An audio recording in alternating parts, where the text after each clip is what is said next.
building. It can be installed both inside and outside. A lift makes a building accessible to anyone for whom stairs are a barrier.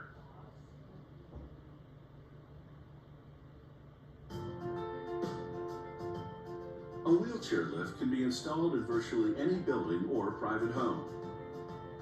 All that's needed is sufficient vertical space and compliance with local elevator and building codes. A hydraulic lift moves the passenger cab on a rail system. The motor and mechanisms are concealed in an attached metal tower. The structure of the walls surrounding the lift are made of aluminum, which arrive from the supplier in long pieces. Workers here at the factory cut them to the required length. They shape the corners and cut the slots required for assembly.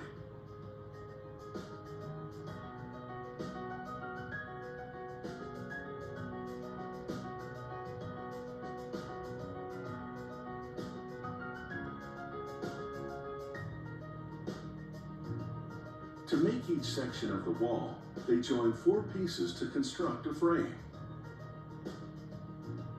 Once the frames for all the wall sections are ready, workers assemble them to make sure the pieces fit together correctly. They make any necessary adjustments, then take the wall sections apart to insert the panels. The wall panels are made of aluminum, acrylic, or tempered glass. Workers first lay down a foam spacer strip to prevent the panel from rattling. Then they secure the panel to the frame with snap-in aluminum molding. From here, the wall sections go to the packing department. Now it's time for the lift's mechanical system. In between the steel side rails, workers mount 3 U-shaped supports and a cylinder. These will hold the hydraulic piston, which expands and retracts to move the passenger cab up and down. Workers verify the position of the support brackets and secure them in place. Then they install the piston into the cylinder and onto the 3 supports. The piston is locked in place with thick steel brackets.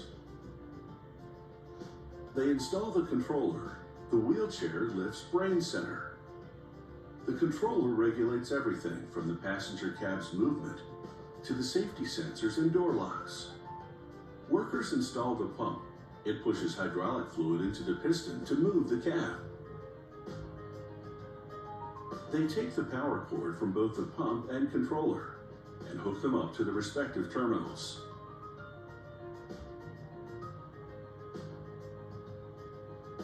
Then they connect the hose for the hydraulic fluid. It runs from pump to the piston via this manifold.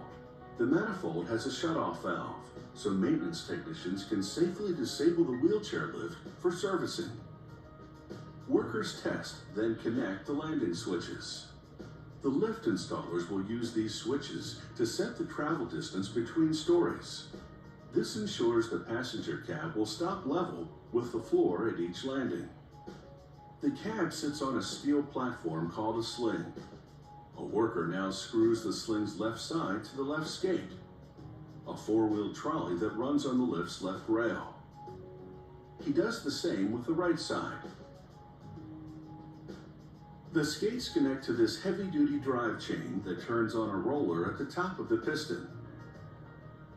For the cab to ascend, the pump pushes hydraulic fluid into the piston.